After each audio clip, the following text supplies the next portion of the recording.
ازيكم عاملين ايه؟ يا رب تكونوا كويسين وبخير وبأحسن حال يا رب العالمين. انا دايما يا بنات كده بحب اما يجيلي حد اعمل له الحاجه بايدي، وبرضو لما اروح ازور حد ازوره بحاجه انا بحبها، يعني بحاجه حلوه انا عاملاها، وفي نفس الوقت عارفه يعني ايه ان هو يكون بيحبها ان شاء الله. فهنعمل مع بعض النهارده الكحك، طريقه سهله وبسيطه، الطريقه بتاعت زمان، الكحك على السخن مش على البارد. ده لو انت بتعملي كميه هيقعد معاكي فتره طويله، والكحك اللي على البارد يعني عايز يتاكل في يومين ثلاثه وكده. اول حاجه يا بنات انا جبت معاك جبت كيلو من الدقيق. الدقيق بتاعنا لازم يكون دقيق متعدد الاستخدام، دقيق نضيف، يعني دقيق بيبقى الاساس في كل حاجه. جبت الدقيق حطيت عليه مقلعه من البيكنج باودر، انا مش عايزه الكحكه بتاعتي تنفش قوي، تنفش حبه صغيرين يعني. وكيس فانيليا، ما عندكيش حطي فانيليا سايله عادي. وبعدين قلبتهم كده مع بعض وعملت شبه حفرة كده في النص صغنونة، حطيت فيها 3 مقالع من السمسم، مقلعتين لو انت مش بتحبي ما تحطيش يعني، بس هو بيدي طعم حلو ومش بيبان قوي، لو انت ان هو يبقى باين قوي لا، مش طعمه مش باين قوي. وحطيت مقلعة صغيرة من ريحة الكحك، وكنت غالية بقى على النار، كنت على النار في الوقت دون بغلي نص كيلو 50 جرام من السمنة. ممكن تحط نص كيلو بس، ال50 جرام يعني ايه، هو دي المقدار المظبوطة. ممكن تحط نص كيلو بس، ممكن نص كيلو والمقلاة اللي هو من 550 جرام دول. تمام، بيغلوا على النار، كانوا بيغلوا شايفين هو عامله اصلا قاعد يعمل تش كده، هي التش دي هي البهاريز بتاعتها. وتبدأي ان انت تبسي يعني تدلكي او تدوبي، مش عارفه تدلك ايه، مساج. تدوبي العجينه، تخلطيهم يعني مع بعض بايدك وكده، طبعا بايدك صعب جدا، فانا عملته بالمقلعه. وكنت على جنب بقى حاطه كيس خامل عليه مقلعتين من السكر وربع كوبايه من الميه، كنت هحطهم على جنب يخمروا لحد ما انا اعمل الخطوات الاولى دي. بعد ما عملت كل ده وحطيت الخميره بتاعتي، حطيت كمان نص كوبايه من الميه، وبدات ان انا اقلب كل المقادير في بعض عشان يعملوا ايه معاكي عجينه متماسكه كده وحلوه. وتفركوهم شويه كده مع بعض. طبعا العجينه بتبقى مولعه نار، فانا بعمل عملت كل ده بصراحه بالمقلعه يعني.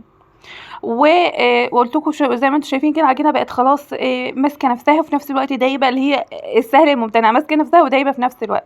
جبت بقى الملبن بتاعي عشان انا بحشي بملبن ومكسرات، وده طبعا اختياري، ممكن تعملي مكسرات بس، ممكن تعملي ملبن بس، ممكن تعملي الاتنين زيي او ما تحشيش خالص، يعني كل ده اختياري حسب ما انت بتحبيه. انا جبت قطعه كده من الملبن، وحطيت عليها مقلعتين من السمسم ومقلعه من السمنه البلدي، وقمت مفركاهم كده مع بعض عشان يدوا للملبن بتاعك ريحه، بيبقى ريحته رهيبه، وده عين الجمل. لو انت بتحبي اي نوع مكسرات تاني حطي، مش عايزه ما تحطيش خالص. بس انا بحب قرشه المكسرات مع الملبن، بصراحه بتبقى طعمها رهيب. ببدأ بقى ان انا اشكل العجينة بتاعتي، انا يعني دوبك انا يعني بلم العجينة بتاعتي، او بلم عجينة الكحك، وبقوم شغالة فيها على طول. الكحك مش بيخمر، هو الحبة بس ان انت بتبدأي تشكلي فيها الكمية كلها، دي اللي بتسيبيه، اللي هو يعني بيبقى مدة ارتياح بس، اللي هو مسافة ما تخلصي التشكيل بتاعك بس، وتدخليه الفرن على طول، يعني ما بتسيبيش ان هو يخمر ولا اي حاجه. هو بقى في الفرن كده الخميره مع البيكنج باودر هو بيدولي الهشاشه بس، انت بتعملوش عشان يخمر على قد ما هو بيديله الهشاشه، بيبقى من جوه مش مكتوم، وانت بتاكلي كده تحسيه بيفرول مش كتمك. الكحكايه عايزه اقول لكم الطريقه دي، والكحكايه بصراحه تحفه رهيبه، ريحتها رهيبه وطعمها جميل جدا جدا، وفي نفس الوقت مش بتوجع، يعني اما تاكليها مش تحسي ان معدتك خلاص واحده اكلتيها، لا انت ممكن تاكلي 10 وتحسي ان انت ما كانكيش كلت حاجه خالص. بجد خفيفه وطعمها حلو، ومش بتتعب المعده خالص خالص خالص، ولا بتعمل حموضه ولا اي حاجه، عايزه ممكن تاكلي 10 والله تحسي ان انت كانك كلتي حاجه.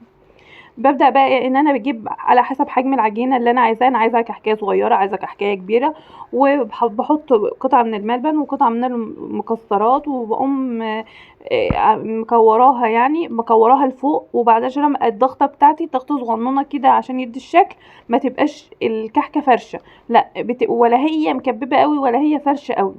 ممكن تعمليها بالمنقاش عادي، بس انا بحب البصامه دي، بتدي شكل يعني انا بحبه. بعد ما خلصت التشكيل بتاعه كده، كنت مسخنه الفرن على درجه حراره 180. انا بحب احمص الكحكايه كويس، تحميص الكحكايه دي بيخليها تقعد معاكي فتره كويسه.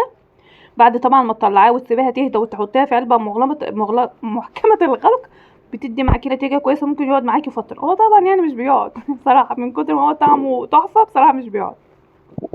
حطيته من تحت وشغلت عليه شويه كده دقيقتين بس، خد لون بسيط جدا جدا جدا. وممكن لو انتي الفرن بتاعك يعني بيدفي مع نفسه او في مروحه او كده، تشغليه من تحت بس هيديكي اللي هو من تحت ومن فوق، يعني مش هتحتاجي ان انت تشغلي الشوايه. وده الكحك بتاعنا. بصوا بيدوب بجد يا بنات، بيدوب في البق مش بيلوك. اللي هو عارفه بيدي اتنين، يعني بيدوب قوي وفي نفس الوقت مش بيلوك ومش بيفول تقطم القطمه، بيتقطم معاكي. رهيب رهيب بجد، جربوه. طريقة سهلة وبسيطة وجميلة ومضمونة، وان شاء الله لو جربتوه قولولي رأيكم في التعليقات. عجبكم؟ جربتوه عملتوه؟ شايفين بيدوب بجد، بيدوب وماسك نفسه في نفس الوقت. وبكده يكون الفيديو بتاعنا انتهى. يا رب يكون عجبكم واستفدتوا منه ولو بحاجة بسيطة. متنسوش في لايك والاشتراك في القناة.